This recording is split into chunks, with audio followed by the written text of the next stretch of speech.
Salut tout le monde. Aujourd'hui, je vais vous parler d'un bouquin qui a été mon véritable coup de cœur de l'année 2019. C'est la trilogie pour l'instant du Sentier des Astres de Stéphane Plateau. Donc pour l'instant, 3 tomes.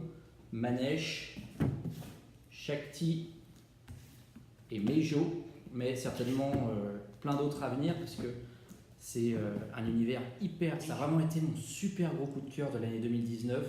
Pour tout vous dire, petit secret, je ne suis pas forcément un super gros lecteur. Et surtout le soir avant de me coucher, généralement ça dure 10 minutes après. Et là, avec Manesh, je n'ai pas pu fermer ce bouquin, je l'ai avalé. Et c'était le moment où on travaillait sur l'île de Nantes, à la BDLA. Et je me faisais une joie de prendre le tram en me disant allez, j'ai 35 minutes pour lire Le Sentier des Astres. Et ça faisait vraiment très longtemps que ça ne m'était pas arrivé d'être accroché par un bouquin. Le Sentier des Astres, c'est une série de fantasy qui se passe dans un univers qui est assez proche de l'Inde. Voilà, il y a une ambiance qui est liée à l'hindouisme. On a des brahmines, on a des bardes qui jouent de la sitar. Ça se passe le long de fleuves qui ressemblent assez au Gange ou à l'Indus, des choses comme ça.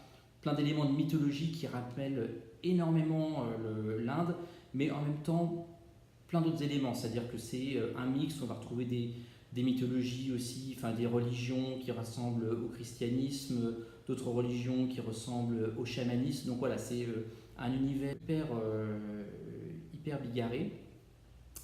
Et donc on va suivre les aventures d'un groupe de soldats. Alors on va les découvrir petit à petit et tout l'univers, il va vraiment se révéler très progressivement.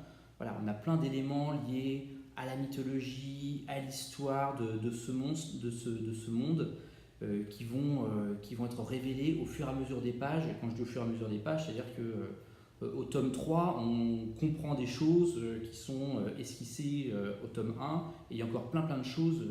Voilà, on ne comprend pas trop encore ce que ça vient faire là, mais ça va venir. Et donc on suit les aventures d'un groupe d'aventuriers. Alors on perçoit qu'il y a des conflits, qu'il y a une guerre dans cet univers. Au début on ne sait pas trop encore entre qui et qui, mais en tout cas on suit les aventures d'un groupe d'aventuriers mené par un noble qui s'appelle Rana, et on va suivre plus particulièrement un barde qui s'appelle Kaslin. Ils ont tous des noms à coucher dehors, il ne faut pas trop essayer de les prononcer. Voilà, donc ils sont en mission, ils partent vers le nord, vers les contrées nordiques, en suivant un fleuve dans deux gabarres, dans deux espèces de bateaux à fond plat.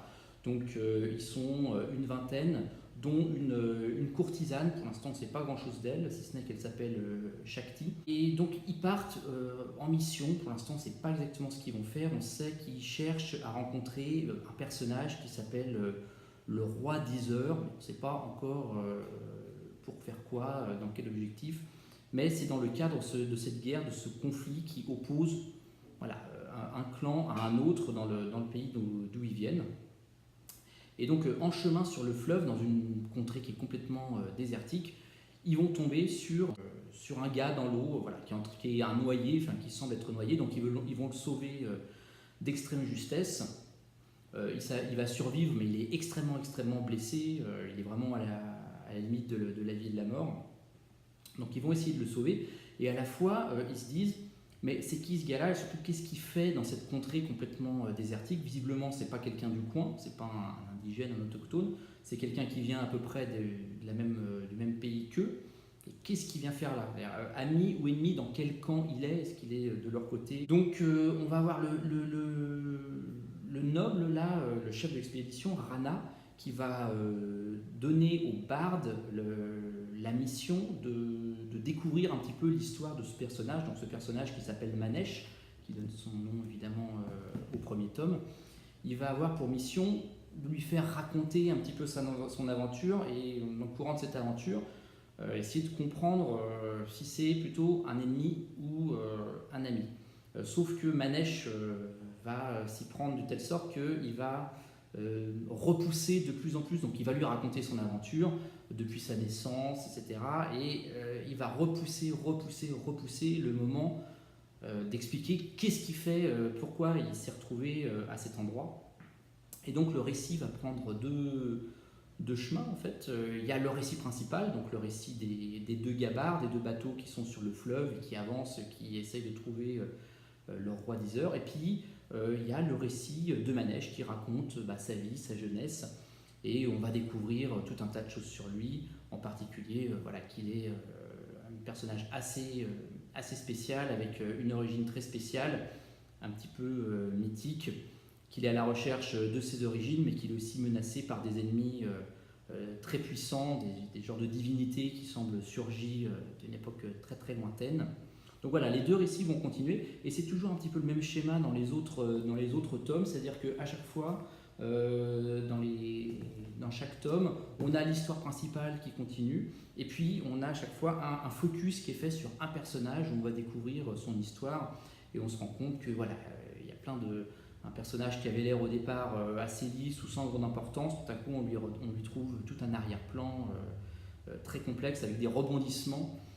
Et c'est ça qui est très très sympa dans ce livre, c'est que les personnages sont vraiment très très subtils, très complexes. Il n'y a pas les gentils, il y a les méchants. Plus exactement, on se rend compte que les gentils ne sont pas si gentils que ça, et puis les méchants ont souvent des bonnes raisons d'être méchants, et des gens qu'on croyait gentils finalement ne sont pas si gentils. Enfin bon bref, il y a toute une subtilité des personnages. Et puis ce qui m'a vraiment, ce que j'ai adoré dans cette série, c'est tout l'arrière-plan mythologique que met Stéphane Plateau. C'est-à-dire qu'on a un univers qui apparaît, qui est en train de se construire, qui est basé. Alors on sent qu'il y a des inspirations indo-européennes en fait, c'est-à-dire qu'il y a toute la culture indienne, mais l'hindouisme et le vieil hindouisme, c'est-à-dire toutes les racines indo-européennes de l'hindouisme.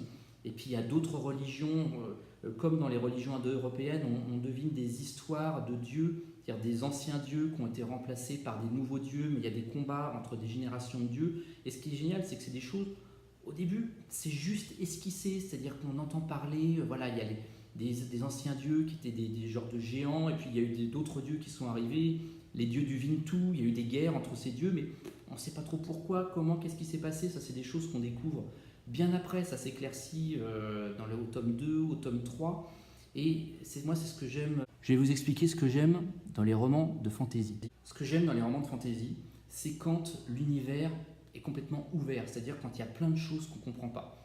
Ce que j'aime pas, c'est les bouquins où tout arrive pour une bonne raison, il y a un personnage qui arrive, on sait qu'il va avoir un rôle à jouer plus tard, s'il parle d'un dieu ou d'un élément d'une religion, c'est forcément ça va entrer en ligne de compte quelques pages plus tard, etc., etc. Et ce que j'aime bien dans les romans de fantasy, comme c'est le cas par exemple dans Tolkien, c'est qu'à un moment il y a plein d'éléments dans le récit qui servent à rien. Ça n'a pas de rôle particulier, mais simplement ça donne un effet de réel, c'est-à-dire que tout à coup c'est comme la vraie vie, quoi. Dans la vraie vie, il y a plein de choses, on ne sait pas à quoi ça sert, on ne sait pas pourquoi, c'est juste comme ça. Et là, dans cette trilogie, enfin dans ce début de trilogie, Le Sentier des Astres, on sent que c'est ce genre de monde que Stéphane Plateau met en place, c'est-à-dire qu'il y a plein d'éléments, on voit il y a des dieux, il y a des histoires, il y a des clans, des généalogies, tout ça, ça apparaît. Pour l'instant, on ne sait pas trop pourquoi, c'est juste que c'est là, et ça donne un roman qui est complètement réel, dans lequel on est plongé, et en plus avec une qualité d'écriture vraiment très très bonne, c'est-à-dire que on sent que c'est très très très bien écrit, on est complètement emporté par la plume, par l'histoire, par les personnages. Donc voilà, vous l'aurez compris, c'est un super roman que je vous conseille plus. La seule question que je me pose, c'est combien de tomes? Ça, je sais pas. Est-ce qu'on est parti pour 10-15 tomes? L'univers est tellement riche que franchement, ça pourrait continuer comme ça, je pense, sur des dizaines de tomes. Est-ce qu'au bout d'un moment, on va pas s'y perdre? Mais en tout cas, moi, j'ai vraiment hâte de découvrir la suite. Voilà, c'était ma présentation, mon petit coup de cœur de 2009. Et à la prochaine.